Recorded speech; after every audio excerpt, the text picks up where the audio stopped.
She hit the dirt so hard it didn't sound human.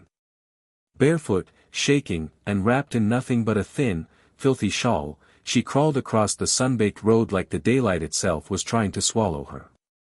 Dust clung to her skin, and dark streaks ran down one thigh, the prairie's claim on her failing to hold. She gasped, not like someone tired, but like someone fleeing hands that refused to let go. The sound of boots came next, steady and calm, from the side of the road. Caleb Mercer saw her first as a shape, low to the ground, moving wrong, not like a traveler, drunk, or thief, but like prey. He had seen that look before. Fear always started the same way, a frightened woman in a town full of men who suddenly took too much interest. Caleb was 54, built like weathered oak, rancher's hands, face trained to stay still in bad moments. People said he kept his calm because life had already taken enough. But he never looked away when someone was being hurt. Riding back from a water trough repair, he noticed marks in the dust. Then he saw her. She lifted her head and her eyes locked on him, fear so sharp it looked like anger. Her breath sounded as though she were holding back a scream. Caleb slid off his horse slowly, voice low and steady. "Mississippi." She flinched, gripping the shawl tighter. It was her lifeline. Caleb raised both hands. "No trouble." Her throat moved, but no words came. He stepped closer, slow, careful, keeping his body between her and the open road. She trembled, not from cold, but shock and pain. Caleb reached for her elbow to help her sit up. She jolted away as if touched by fire. "Don't touch that," she warned, voice cracked but urgent. Caleb froze, withdrew his hand. "All right. I won't." Her left arm shook as she tried to brace herself. That's when he saw it, a dark stain spreading under the shawl near her ribs. She moved like each breath cost her, guarding it like a secret. Caleb's jaw tightened. He didn't stare. He didn't ask. He waited. "I can get you water. Shade.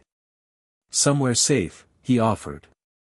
"I ain't much for sweet talk, but I don't leave folks on the road." Her eyes flashed suspicion. Caleb nodded, acknowledging her fear. "You don't have to trust me, but you need to live through the next hour." She looked at her bare feet, the road behind her, the fence line. Expecting someone to rise from the grass. Caleb followed her gaze. Nothing moved, but he knew what fear like that meant. He pulled a canteen from his saddle, set it a few feet away. "You can take it. I'm not coming closer." Thirst won. She crawled forward, drank until she choked, wiped her mouth, then clutched the shawl again. Caleb watched the road. Dodge City drew men who saw a frightened woman as prey. "Name?" he asked. She hesitated. "Nora," she whispered. Caleb nodded. "Nora. I can ride you, the way you say. You tell me what hurts." Her lips parted, close to tears, but she only nodded. Caleb turned sideways, giving her space, offered his forearm as support. She gripped it, fragile but determined. He lifted her onto the saddle carefully, hands light, holding the reins wide so she didn't feel trapped. She stared ahead, jaw clenched, eyes unfocused, still living back there in a place she refused to name. "My place is a few miles. Shade. Clean water. A door that locks," he promised. At the word, she finally exhaled, breath long held. Caleb guided them to his ranch, keeping off the main road. Once inside, he handed her a folded, freshly washed work shirt. Big on her frame, almost comical after her flight. He faced the wall. "Put it on. I'll be on the porch." For a long moment, she swayed, staring at the fabric like a miracle and insult combined. She stepped inside, closing the door with trembling hands. Caleb walked out to the porch, scanning the horizon. The road felt wrong today. Her fear looked practiced, someone had hurt her enough that a touch was like fire. She emerged, wearing his shirt, sleeves rolled at her wrists, hair brushed back. She looked human again. Caleb caught her gaze. "Who did you run from?" "My sister's husband," she whispered. Caleb's expression didn't change, but inside something shifted, cold and hard. Her eyes widened as if hearing something invisible. "He's going to tell them," she said. "I'm the criminal," she added, voice low. Caleb stared at the bright, empty land. This wasn't just rescue. This was war, the kind that would pull lawmen, neighbors, and liars into a circle of judgment. And if Silas made the town believe she was the problem, they'd hunt her, smiling. The question hung heavy: when the town believes the wrong man, will Caleb risk everything to defend a woman he barely knows, even if the law turns against them? He poured water into a chipped mug, careful not to overwhelm her. She drank slowly, fingers gripping the sleeve like a rope. He set a chair near the table, keeping distance. "You hungry?" She hesitated, then nodded. Caleb cracked 2 eggs, slow and deliberate, noticing her flinch at sudden sounds. "You're all right. They're just eggs," he reassured.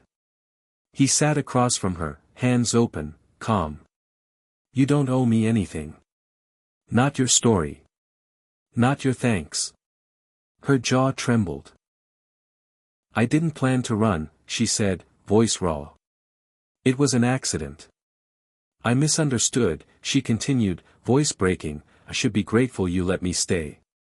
Caleb remained still, letting her speak. "My sister believed him, or pretended. She looked at me like I was the problem. She pushed the plate away. He chased me. I grabbed the first thing I could cover myself. Didn't even take shoes." Caleb stood, scanning the horizon. "How far behind?" "I don't know. He's smart. He doesn't rush." "Not good." Caleb checked again. "Road empty. Name?" "Silas Whitfield." Caleb exhaled. Silas wasn't just a wandering hand behind a friendly face, he was a traitor.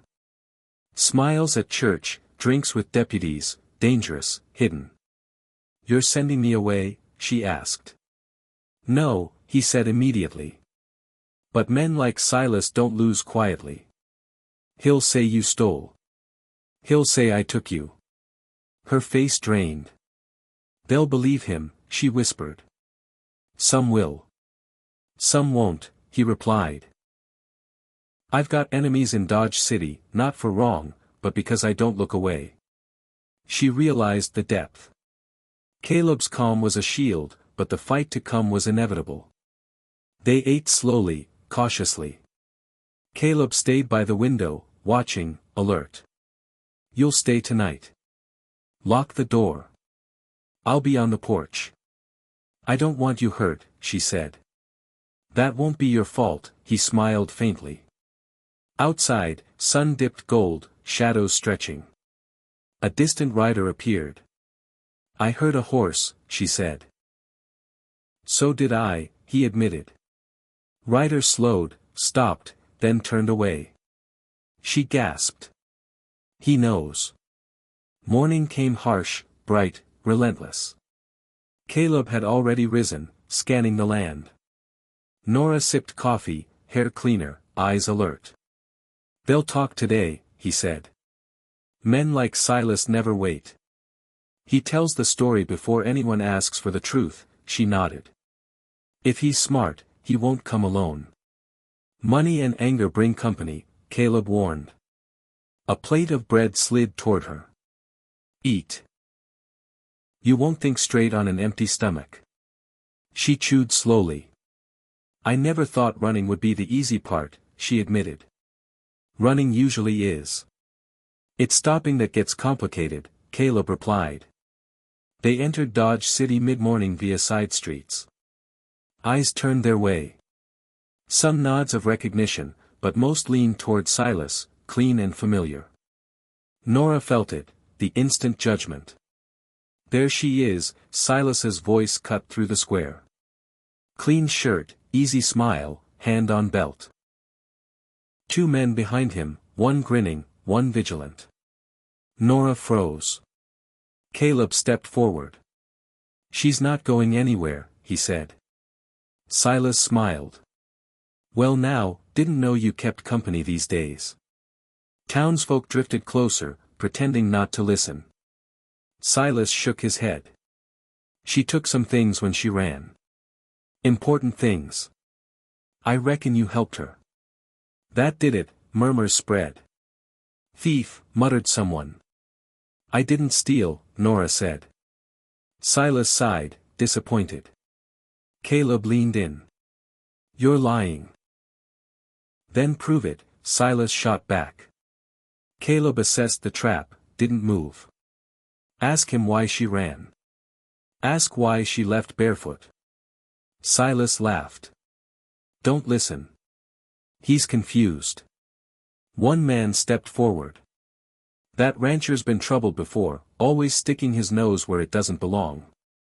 Trouble, whispered through the crowd. Nora realized this was noise, not truth. Caleb leaned toward her. Courthouse, he said softly. They turned, and a shove came from behind. Caleb stumbled into crates. Wood cracked. Someone laughed. Nora cried out. Caleb reacted, drove a shoulder into a man grabbing Nora's arm. Stunned, he slid down. Caleb grabbed her hand. Run. They burst near the livery barn. A woman opened a doorway, froze, then ushered them inside. Door bolted. Nora pressed against the wall, trembling. They were going to take me, she said. Caleb wiped his hands. Yes. Which means we're past pretending. Voices outside rose, Silas's calm voice spreading lies. Caleb stayed near the door, one hand on the wood, feeling the crowd's vibration. This was Dodge City deciding the story it wanted to believe. Don't answer, Caleb warned. No matter what they say. Silas's voice carried, she's scared, confused. Old ranchers filled her head with nonsense. A laugh. Another step. The barn held them for now. Outside, the world chose its side. And inside, Caleb and Nora prepared for the fight that would either save her or break them both. The question remained, when lies run faster than horses, can truth survive in Dodge City?